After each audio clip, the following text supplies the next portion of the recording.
Hey, what's up everybody? It's the Crypto Ginger here. Just wanted to quickly go over some of the more recent news, and of course, I wanted to go ahead and give everybody a quick visual here that across the board, as far as CoinMarketCap is concerned, we are seeing quite a bit of blood in the streets. There are definitely some cryptos out here that are doing, a little bit better than others, your stable coins for sure. But I will say that with the movement that happens with Bitcoin, a lot of your top performing coins are going to follow in suit very similar. You can even see that on the right hand side with the graph. They're very much in a similar pattern when it comes to, again, their graph and following in suit with what Bitcoin is doing. And I have been asked in the past, just recently, why am I still using CoinMarketCap? It's just simply for visual here, guys, because it is a quick reference to see, again, the graph. You can see on a weekly spectrum what's actually taking place with the crypto market here. Really quickly, we can easily see that the market cap is sitting at just over $266 billion. I believe it was roughly around $272 billion as of yesterday. So we're still having money being pulled out of the entire ecosystem here. Bitcoin's dominance did drop a little bit. It's at 64.9%, still relatively high, but a lot of those who are doing TA work, technical analysis when it comes to charts, are expecting to see at least a 70% Bitcoin dominance before we actually start seeing something happen with altcoins or an altcoin season. So definitely keep that in mind, guys. A quick look at a 7-day weekly chart for the entire market cap. You can see a still downwards trend. This is part of that correction from the rally we just experienced about a month ago, and I would imagine that this correction is only going to last for so long before we start seeing it rally back up again. But I don't expect that to be the case happening for the rest of at least July. From those who are much more of an expert in TA than myself, that is still the sentiment that I'm seeing across the board. So keep that in mind, guys. At least gives you enough time to prepare for any type of rally that might be taking place in the very near future. But most of what I'm actually gathering is that Q4 of 2019 is really when we're going to start seeing some sort of major push and momentum driving back into the entire crypto ecosystem here, because of the possibility of seeing some regulatory clarity happening, for example, the United States. So again, things to keep in mind, guys. The rest of this year is going to be very interesting when it comes to cryptocurrencies and rallying, and of course hopeful that we will see some sort of money coming from Wall Street and these major financial institutions and possibly even banks getting into the ecosystem now. It would be nice to start seeing that happen, but I'm not going to say that we're going to see a flood of money, but we should start seeing at least some nice rallies with those who are finding confidence in this market. And again, those who are dealing with large capitals of wealth that are looking to have a new safe haven, if you will, and looking at cryptocurrencies as that means. So again, a lot of things to keep in mind, guys. We aren't seeing the best of rallies right now. Still a bit of a downwards trend. So if you are someone who is hodling, just keep hodling, guys. And of course, be on the lookout for more news when it comes to U.S. regulatory clarity. As a matter of fact, I have an article I want to quickly go over that kind of emphasizes something that's going to be upcoming here, I believe, at the end of July. So here's a quick article from Cointelegraph.com talking a little bit more about this particular debate, if you will, that's supposed to be taking place at the end of July, roughly around July 30th, I believe. But here we can see the U.S. Senate to hold a debate on crypto blockchain regulatory frameworks. Now, guys, before I go any further, I just want to say that I think we're well past the debate stage. I think that what the U.S. Congress, the U.S. Senate absolutely knows about, for example, Facebook's Libra coin coming out, we should be seeing them talking about they're going to implement regulatory clarity right now. They're going to be writing this information out. They're going to take the rest of Q4 and get this paperwork done. Again, I think we're well past the debate stage. We really need to start seeing something emphasized here. They've had plenty of time to gather as much information as they possibly needed to, because we've been hearing about these debates, if you will, for the last year and a half at least, when it comes to the Congress and, again, Senate getting themselves immersed into trying to figure out what cryptocurrency is all about, the blockchain, the distributed ledger technology. So again, I think we're well past the debate stage, but as you can see here that the United States Senate Banking Committee is set actually to hold a broader debate on cryptocurrencies, and of course, again, the regulatory framework that we're hopeful to get soon. And of course, this official meeting is an announcement that's supposed to be taking place called Examining Regulatory Frameworks for Digital Currencies and Blockchain, to take place on July 30th. So again, around the end of this month, we should start hearing hearing something about this debate, if you will. But again, I think we're well past the debate stage.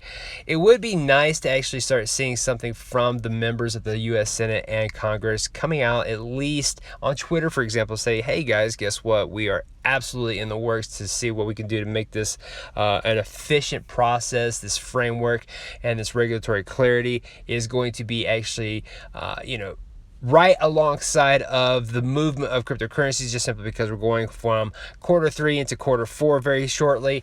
And I think that that is the momentum that would actually be a very good driving force for the entire market. But of course, again, this is my opinion and my actual sentiment. It might be shared by others, but I just think that we're well past the debate phase. We really need to start seeing something implemented very shortly so that we can actually move forward with the cryptocurrencies, especially in countries that have such a disdain for Facebook's Libra coin and maybe even other cryptocurrencies out there. So let me know what you guys think about this information, guys. Again, I think that Facebook's Libra coin actually helped this matter. They lit a fire underneath the U.S. Congress, but it's still a slow process, and I'm just hopeful we get something out of this particular debate here around the July 30th mark. And of course, if we find out anything about that, I'll most certainly let you guys know on this channel or even on Twitter as well. Now, of course, if you have missed out on this particular news, this is a very interesting piece here that I wanted to make sure we're all on the same page with. Just recently, the CEO of WireX took a major backlash from the XRP community, and rightfully so. Just recently, he actually went on and did a speech regarding his company and their involvement with cryptocurrencies. I didn't really listen to the entire speech, but I did hear something that was actually something, again, that put the entire XRP community up in arms, and it was him specifying that XRP is a security token acting as a payment token. Now, this is very interesting because he has at least specified in the recent past, or at least whenever they got XRP as part of their platform, that they were in support of XRP, and of course it really pushed the XRP community to want to use the WireX card. There are people that were actually going about being affiliates for the WireX card, myself included, and of course now we're seeing a big backlash again against the CEO of WireX with this comment. Now, interesting enough as well, with what we just talked about with the last article, the U.S. Senate is supposed to be getting together to create some sort of debate about crypto and hopefully create a framework around regulatory clarity. Interesting enough, we got this guy here from WireX, the CEO, specifying as if he is part of some sort of regulatory framework, going and stating that XRP is a security token. This right here is not a very safe position to be in when it comes to you actually making some sort of remark like that. Unless you absolutely have regulatory clarity that specifies that XRP is a security token, then you probably should not be spouting out that that is the case. And of course, again, the backlash was actually relatively huge when it comes to the XRP community.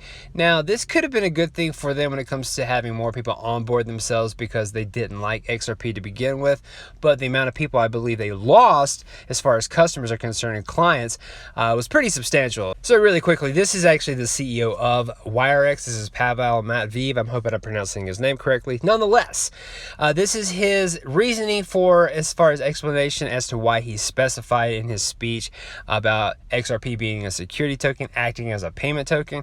Now, regardless of what he's saying here, and of course I understand that WireX is his platform, his company, he gets to make the choice as to what cryptocurrencies and digital assets are on there. That's fine, but to make the claim that you know something about XRP more so than a U.S. congressman or even members of the SEC and of course U.S. Senate, I think that that's where you cross the line. Of course, you should probably stay in your lane if you're in this ecosystem here, and of course trying to make some sort of clarity on different types of digital assets and cryptocurrencies out there.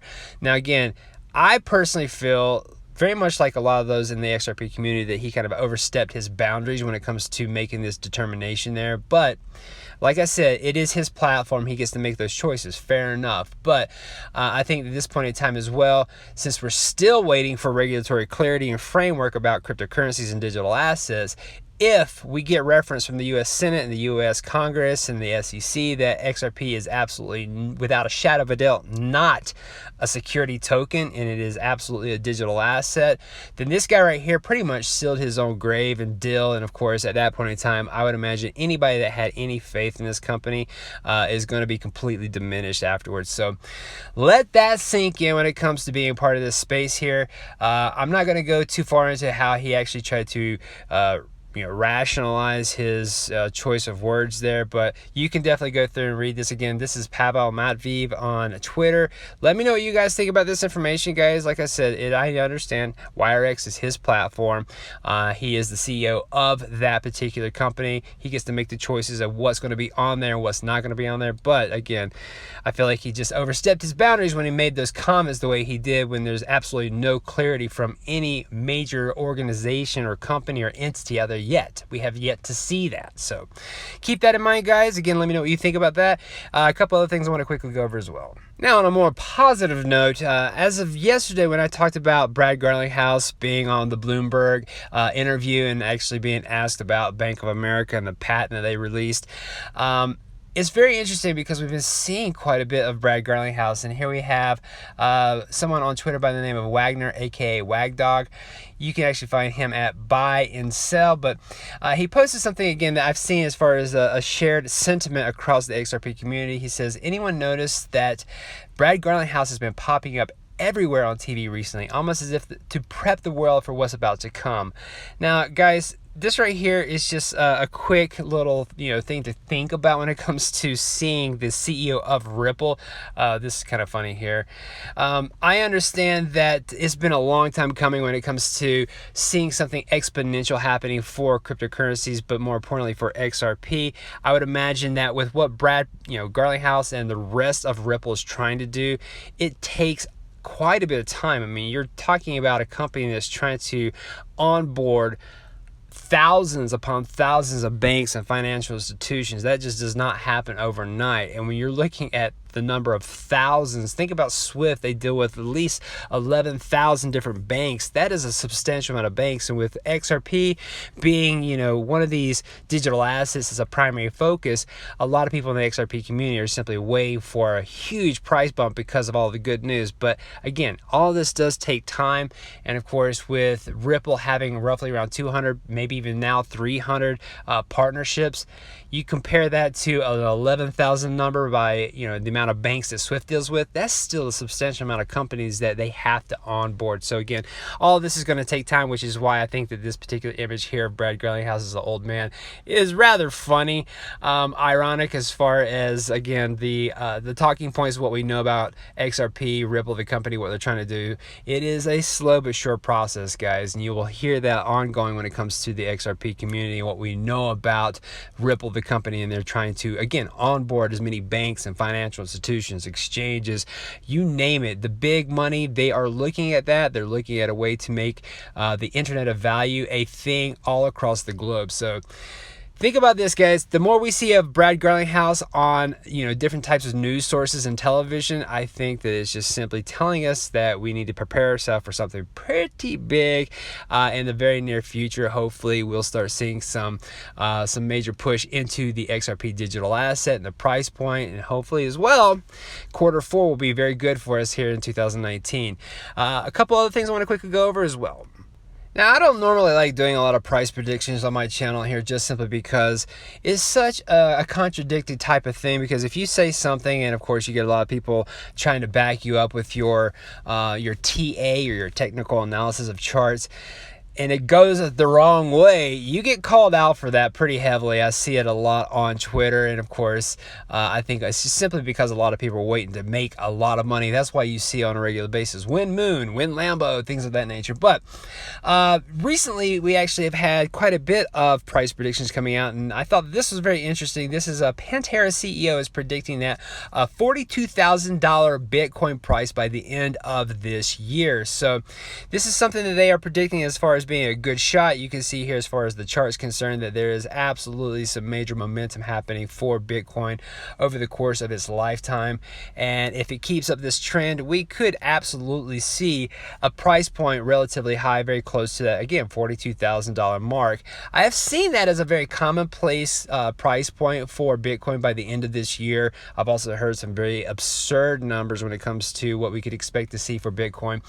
And of course, if you actually relate this over to all the other cryptocurrencies, anything that happens with Bitcoin usually trickles down to the altcoins as soon as we start seeing a huge Bitcoin dominance, because once it hits that mark, a lot of that money trickles down into your altcoins, which is considered the altcoin season. And that's what a lot of people are hopeful for right now, especially those in the XRP community. And I believe that there are a lot of people out there that are doing technical analysis charts on XRP as well, which are very interesting. I have to take them with a grain of salt all the time because, again, XRP at this point in time is a little bit more of an unpredictable digital asset, considering what we know that Ripple's trying to do with the banking industry and, of course, all the financial institutions. So, again, it's really up in the air as far as price prediction. I just thought this was very interesting, again, coming from the CEO of Pantera. Let me know what you guys think as far as price predictions for Bitcoin and even XRP just as well. Now, just to kind of give you a quick frame of reference of a technical analysis chart that I recently saw that I thought was very intriguing as far as what's going to happen with XRP, was actually posted here in this article from CCN as well. Now, look a little bit further, we can see that someone by the name of Livercorn on Twitter posted just recently that we're possibly expecting a relief rally in the upcoming weeks.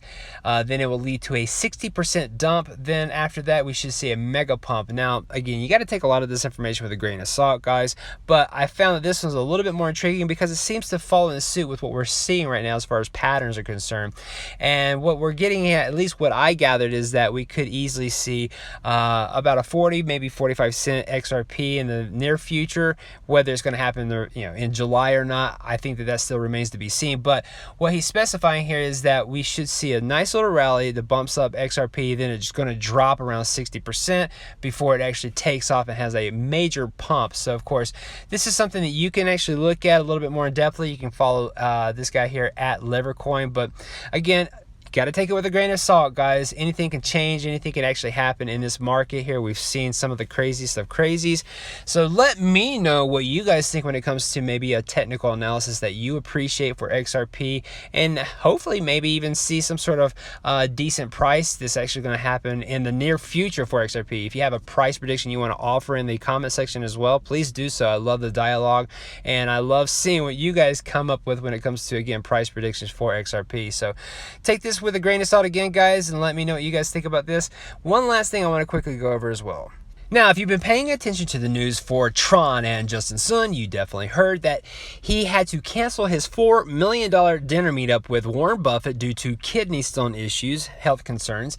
Then recently, he was actually accused of being stuck in China due to allegations of fraudulent activities with the Tron company. Of course, that last bit there was apparently not true. It was falsified information coming from different media sources. So if you are someone who writes for one of these media sources, please make sure you get your information correct, guys, before you start spouting off this information. Justin Sun apparently came out with a Periscope video recently talking about how he's actually SAFU in California. I believe it's San Francisco, as a matter of fact. But nonetheless, apparently he is fine. Everything is okay. I think he's still dealing with his health issues, but nonetheless, he is not in China, stuck there due to, again, fraudulent activity allegations. So keep that in mind, guys. Like I said, if you're someone who writes for one of these major articles here, please do your research before you start blasting this information out, especially if it is falsified.